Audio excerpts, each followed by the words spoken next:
Halo, assalamualaikum warahmatullahi wabarakatuh teman-teman. Selamat pagi, bagaimana kabarnya? Semoga sehat selalu ya. Nah, ketemu lagi dengan channel Al-Mahya dengan saya Andika. Nah, pada kesempatan kali ini kembali kita akan bahas FR plus latihan soal SKB pengadaan barang dan jasa part 2. Nah, bagi teman-teman yang daftar di formasi ini, silakan simak video ini sampai akhir ya. Semoga membantu. Langsung pada pembahasan. Latihan soal SKB pengadaan barang dan jasa. Soal nomor 1. Pihak yang dapat melanjutkan pekerjaan atau menyatakan penghentian kontrak pada paket pekerjaan yang terdampak kebijakan refocusing dan relokasi belanja tahun anggaran 2021 adalah A. PA, B. KPA, C. PPK, D. KKP, E. Pejabat pengadaan. Ya, jadi teman-teman, seperti yang kita ketahui bahwa banyak pekerjaan atau proyek di tahun 2021 mengalami refocusing karena adanya pandemi COVID-19. Banyak pekerjaan-pekerjaan, banyak alokasi anggaran atau relokasi belanja yang dilakukan refocusing. Nah, pihak yang dapat melanjutkan pekerjaan atau menyatakan penghentian kontrak pada paket pekerjaan yang terdampak tersebut adalah siapa, teman-teman? Nah, di sini jawabannya adalah PPK. Jadi, pada surat edaran Kepala LKPP nomor 3 tahun 2021, PPK dapat melanjutkan pekerjaan atau menyatakan penghentian kontrak pada pekerjaan yang terdampak kebijakan refocusing dan relokasi belanja tahun anggaran 2021. Ya, ini berdasarkan LKPP atau berdasarkan surat edaran Kepala LKPP nomor 3 tahun 2021. Ya, jawabannya adalah C.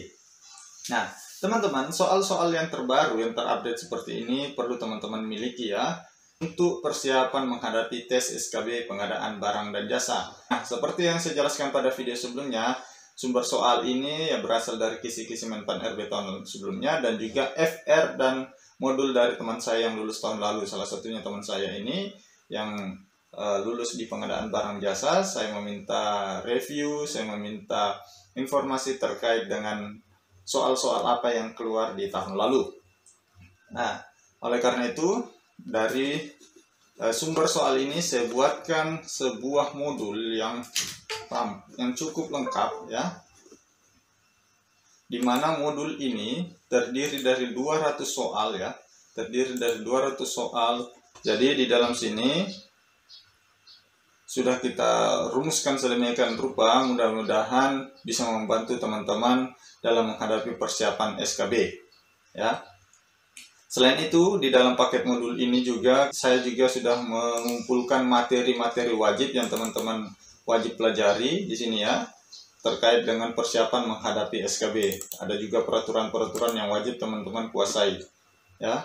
Jadi teman-teman tinggal order modul ini, teman-teman akan dapat soal dan pembahasan kurang lebih 200 soal plus pembahasannya. Yang kedua juga dapat materi-materi wajib yang teman-teman pelajari. Ini saya dapatkan informasi dari teman saya yang tadi. Terus yang ketiga ada file Excel yang bisa teman-teman pakai untuk menghitung peluang dan target yang perlu teman-teman lakukan supaya bisa menembus untuk mendapatkan salah satu NIP.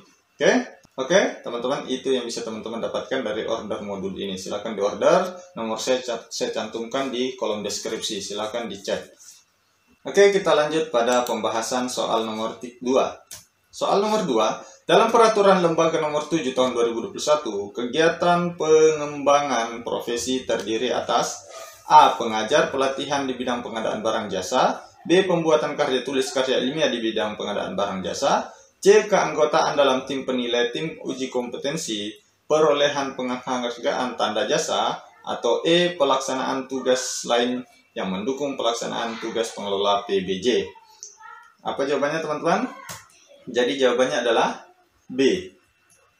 Pengembangan karya tulis karya ilmiah di bidang pengadaan barang jasa. Karena kegiatan pengembangan profesi terdiri dari 3 ya, yaitu pengelolaan izin gelar pendidikan formal yang sesuai dengan tugas pengelolaan barang jasa. Yang kedua, pembuatan karya tulis karya ilmiah di bidang pengadaan barang jasa.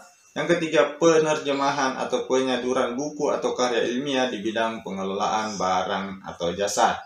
Nah, ini juga kita sudah downloadkan lengkap modul dan bahan ajarnya. Teman-teman tinggal pelajari paket modul yang kami sediakan ini. Insya Allah teman-teman bisa terbantu dalam proses tes pengadaan barang dan jasa.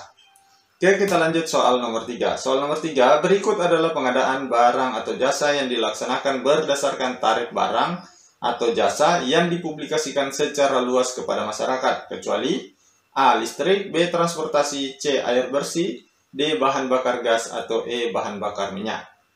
Oke, langsung pada pembahasan ya.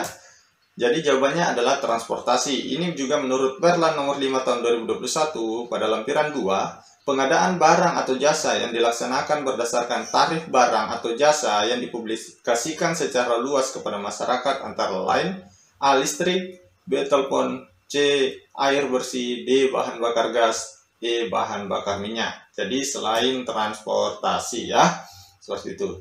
Soal nomor 4. Berikut yang merupakan aspek, indikator, dan bobot yang dipergunakan untuk menilai kinerja penyedia adalah A. Layanan dengan indikator komunikasi dan tingkat respon diberikan bobot 30%. B.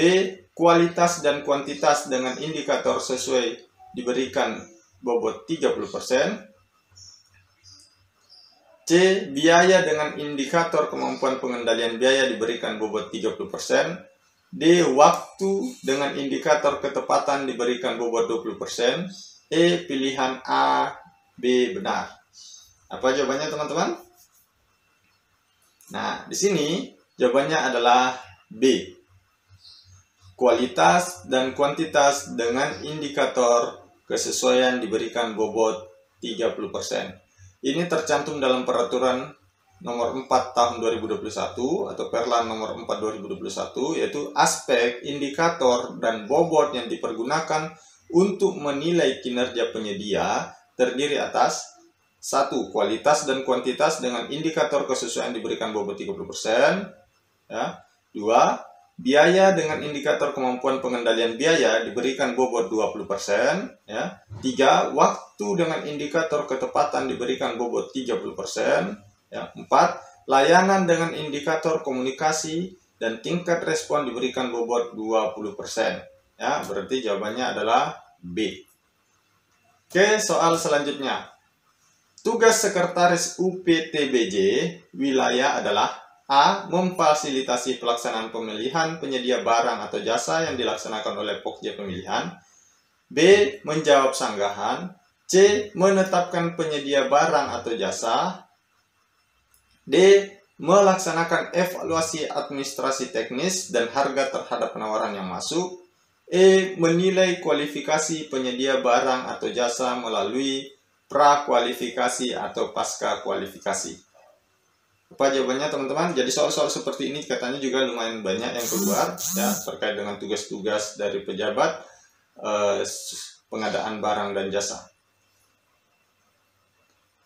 Oke, jawabannya adalah A. Memfasilitasi pelaksanaan pemilihan penyedia barang atau jasa dilaksanakan oleh Pokja Pemilihan. Penjelasannya adalah Sekretaris UPTBJ wilayah mempunyai 4 tugas. Nah, ini tugasnya nanti teman-teman bisa baca ya di dalam modul ya, supaya teman-teman bisa lebih lengkap membacanya ya. Kita lanjut saja ke soal nomor 6. Soal nomor 6. PPK mengadakan kontrak dengan pelaksana swakelola pada instansi pemerintah lain berdasarkan nota kesepahaman. Isi dari kontrak pelaksanaan swakelola tersebut adalah kecuali A. Para pihak, B. Pokok pekerjaan yang diswakelolakan, B. Jenis pekerjaan yang diswakelolakan, D. Nilai pekerjaan yang diswakelolakan, E. Jangka waktu pelaksanaan.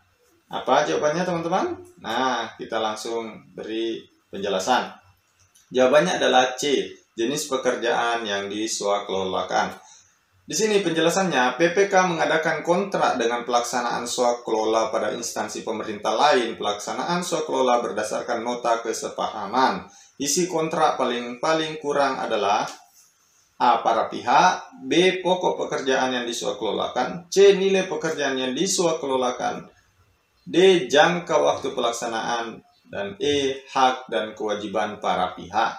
Berarti yang bukan merupakan isi kontrak dalam pelaksanaan swakelola tersebut adalah C, jenis pekerjaan yang diswakelolakan. Oke teman-teman, itu saja mungkin latihan soal SKB pengadaan barang dan jasa pada video kali ini.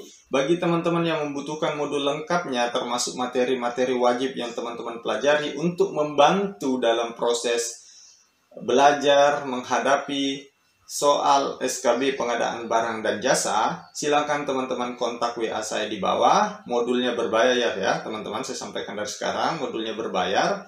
Ya, dan sebagian hasil penjualan modul akan disumbangkan ke panti asuhan atas nama pembeli modul dan penyusun modul. Semoga dengan hal tersebut merupakan hal non-teknis yang bisa mempermudah kita dalam kehidupan sehari-hari dalam mencapai tujuan kita, termasuk tujuan kita untuk bisa lulus CPNS tahun 2021. Oke, sekian, terima kasih, semoga bermanfaat. Saya doakan teman-teman yang nonton video ini, yang subscribe di channel ini, lulus CPNS tahun ini. Sekian, terima kasih. Assalamualaikum warahmatullahi wabarakatuh.